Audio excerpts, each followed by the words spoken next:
Okay, abusunya be makwaba sonko so adeba POG Media so. Abusunya yembonra eye jensem no. Eye President Mahama ede ensem bi aba betudwa chese wa order se yemfrizi Akuffo Addo ne chese ne appointees eye omo account near Samsung seize omo properties all because of say omo corruption ne just scandals be AP abontinti Akuffo Addo na emu ankasa no abusuan John Dramani Mahama atwach na enye asem keto akra Dr. Rashid Tanko credit goes to him ono and ababe drop esa info we yense mumre yenko na yenko nkuti ensema e course na ansa na yebeko say oh ensem kan bi a fa share comment section like share ma afofron so ensa into me enkabi aha POG Media so madam I say very well. Let me say good afternoon and evening as well to your cherished viewers and the good people of Bimbilla as well as Tamale.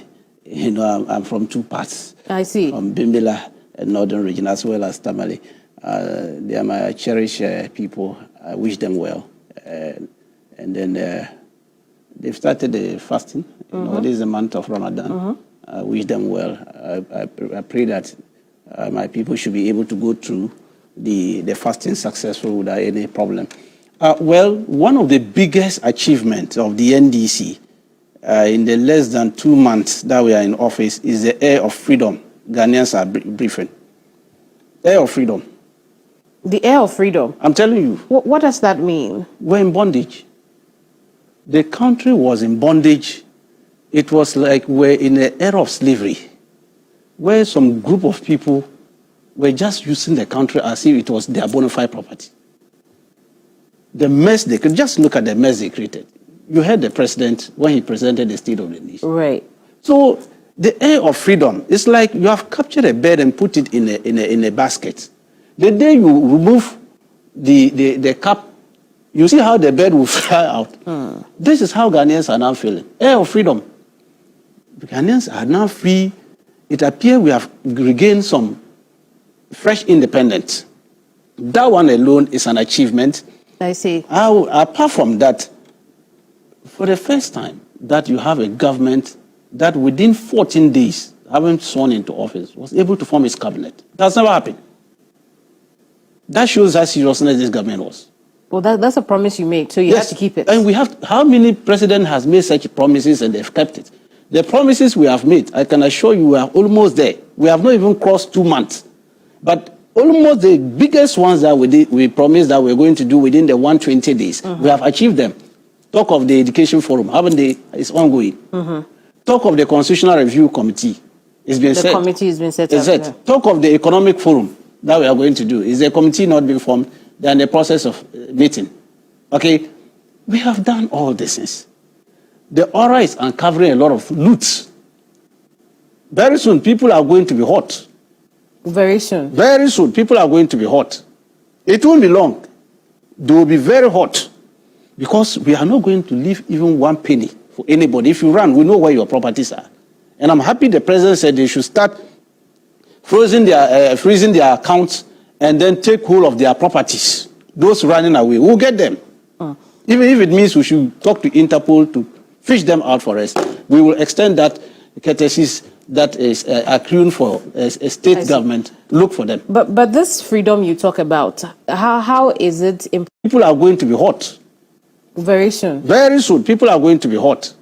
It won't be long. They will be very hot. Because we are not going to leave even 1 penny for anybody. If you run, we know where your properties are. And I'm happy the president said they should start freezing their accounts and then take hold of their properties. Those running away, we'll get them.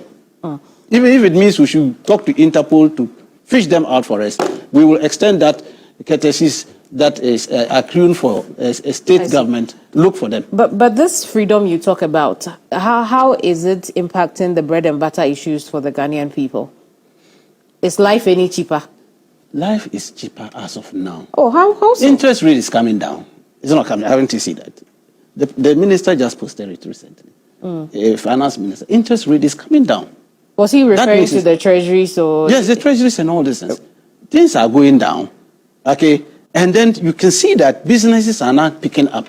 No, I want to understand which interest rate is coming down. Is it the cost of borrowing being cheaper, or of course the interest rate on treasuries coming down?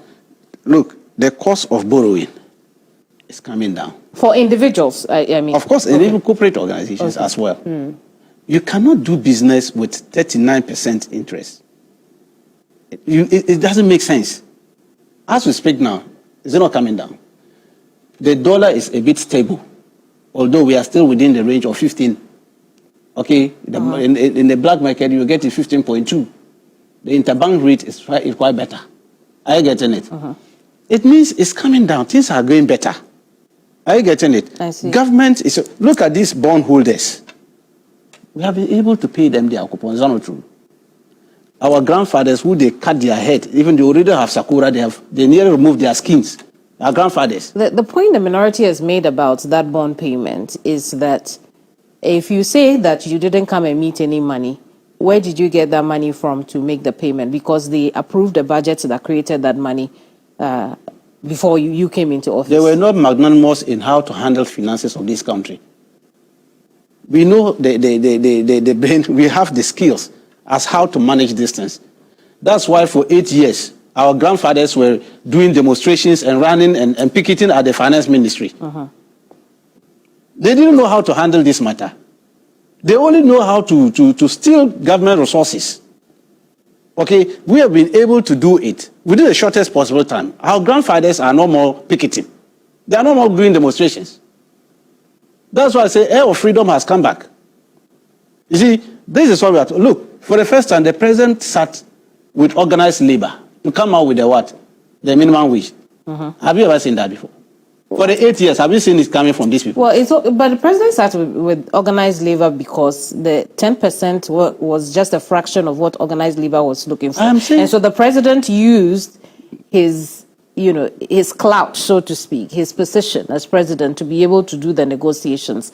When you compare with what the previous administration did, they did much more than 10%. So I don't know why that is an achievement for you. You see, it's one of the biggest achievements we have ever seen, where you have a down-to-earth president. He drove all the way from his office to go and sit with organized labor. Let's discuss about the issue. These are the issues on the table. And in a very friendly environment, they were able to agree on. Did you hear any problem coming from them? Even with the percentage the MPP people were talking of, the people were still going on demonstration. They were still shouting because they knew that everything of them, inflation rate was raining around 54%. You come and give me a paltry sum and tell me that you have increased my minimum wage to this level, and therefore I should clap for you. That thing could not even send them from that office to Malanta Market. It finished on the way before they get to Malanta Market. That's why it was just useless. It didn't go anywhere. And that's why the organized labor teamed up and made sure that they voted them out. But these people, they're seeing that things are going down. Everything looks better. Friendly environment. The president was so magnanimous and brutally frank with them about the issues. These people had let this kind of debt on us. Huge debt. Energy sector, cocoa sector, road sector, every facet of our life. They have finished everything and run away and even put some in containers. Can't you see that we arrested some containers full of money, Ghana cedis and dollars? It's from these people. Which people? MPP. Is that what the investigation revealed? It's not MPP regime that they brought these things. No, but the investigation reveal anything that happened under their regime is their course. Give it to them. How so? I mean, we can't conclude that. The problem is why investigations that how can you have a country with all security apparatus, intelligence apparatus, and yet somebody will come and hide 12 containers full of Ghana money and dollars, and you couldn't see it? They passed through all the radars. Packed Sepema is in the middle of Accra, just here. It's not any village they've gone and hid it. Accra here. It means the money would have passed through a lot of barriers, a lot of borders. Containers, they are not small containers, 20-footer containers, each of them containing tank full of money. When I saw the thing, I nearly collapsed. I've never seen money like that. Why are these people so wicked? And gold. But that's why investigations. So that tells you that this is a credit to NDC government. If NDC hadn't come to power, what would have happened to the money? But what has happened to the investigations? We'll catch them. They are running, but they can't hide. But we haven't heard anything either. You've had time to investigate this matter. What has happened? Haven't you see that we brought cameras to come and see the money? We wanted Ghanaians to know that we have caught some big fish somewhere. They are running. We'll get them. I see. We'll get them. Let's move away from that and come back to the bread and butter issues. Because I asked you how there is the issue of 21.21, which says commence investigative processes to purge state security agencies of all militia and vigilante elements. And I want you to take note of that point 21.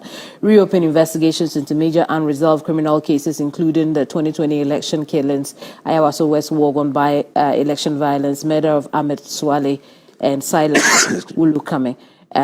Point 23, which the president has, directed investigations be launched into.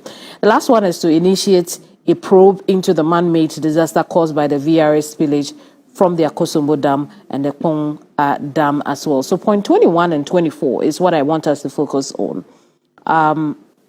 Your plan is to purge state security agencies of all militia and vigilante elements. And yet we saw certain people, we do not know their portfolio as far as security is concerned, searching the former finance minister's home. What's going on there? You see, Kemeni, during the last 8 years, we saw things in this country. We saw things. A lot of things happen in this country.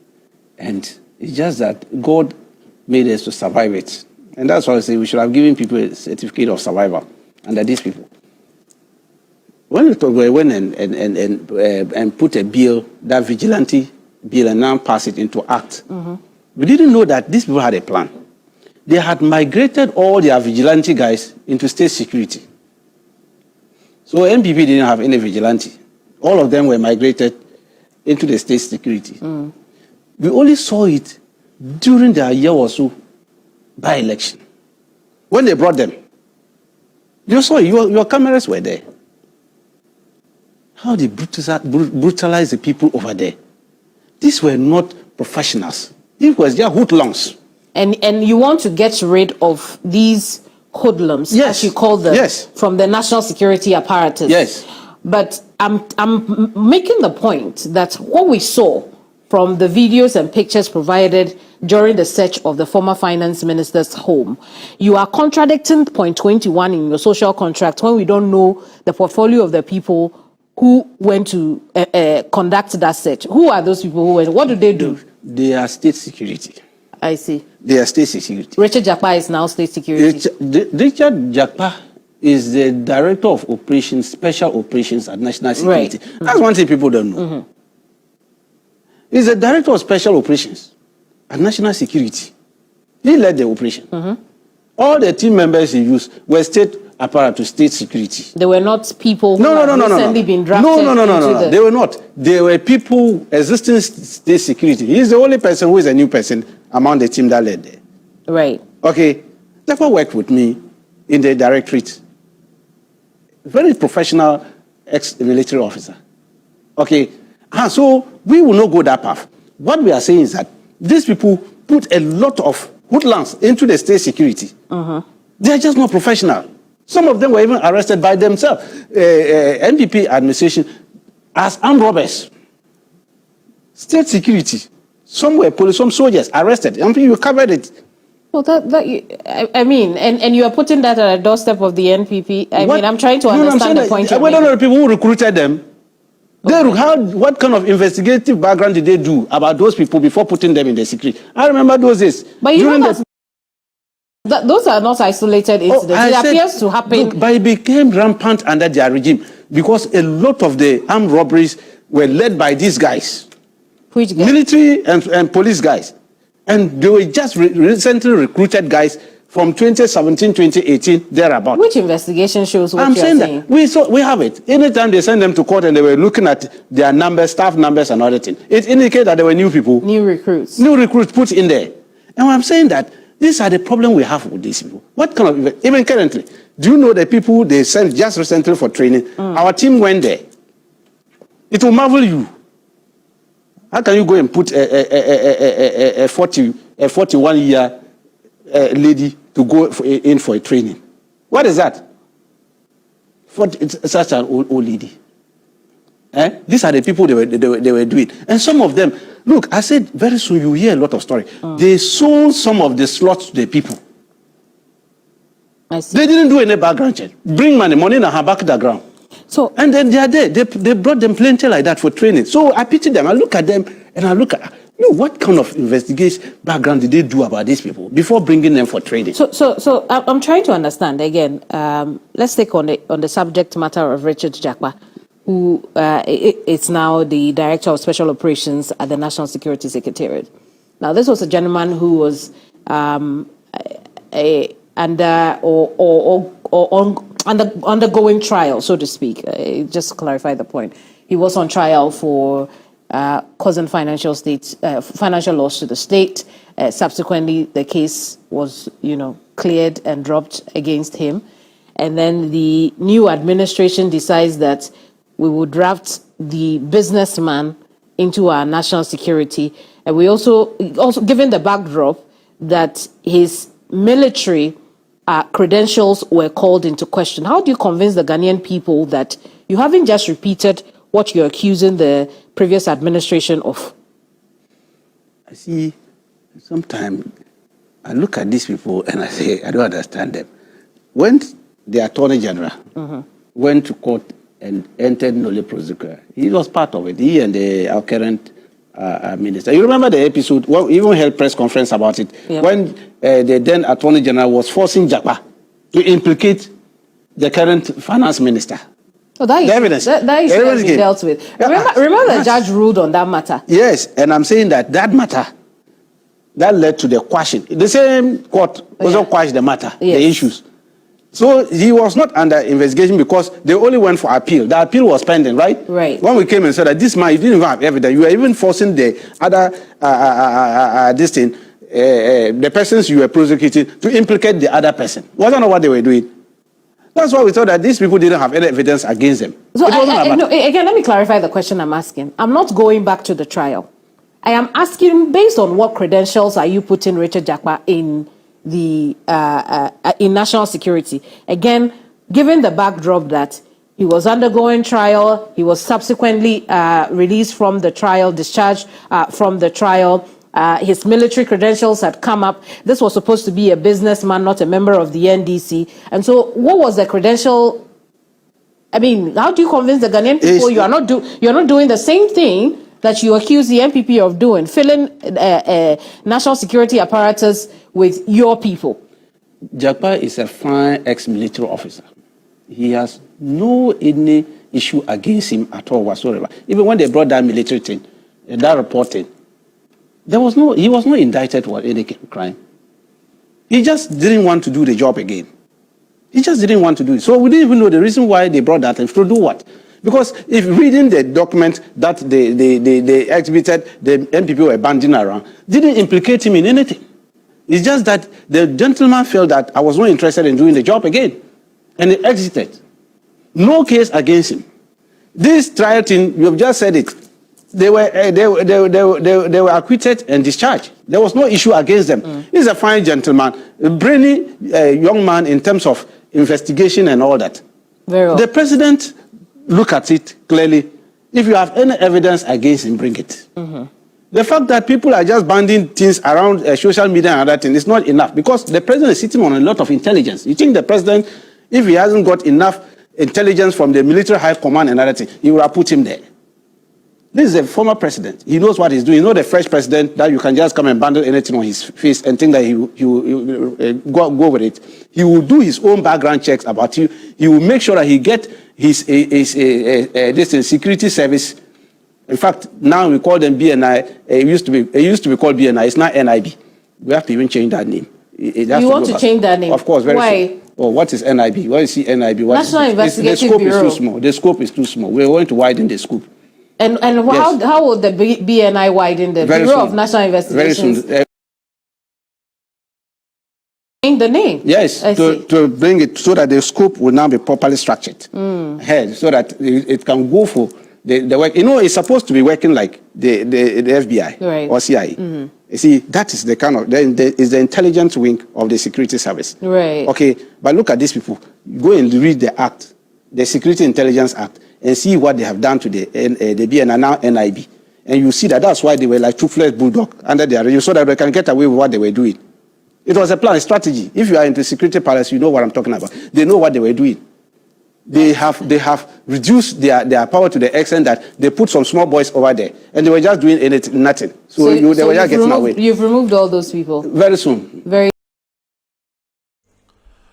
Okay, abusuya wini ensema ekoso ewo political highway so Dr. Rashid Tanko and ayete se odessa intel no eba abusuya Akuffo Addo ne na appointees Dr. Rashid Tanko nensema okano say they will all what chase after them John Dramani Mahama asem we ya wakano eye no kre se obehante those corrupt NPP leaders na enye asem keto akra yense mumre be dem asese moje pene kokoti sa audio we edimaya ha POG Media so be dem asese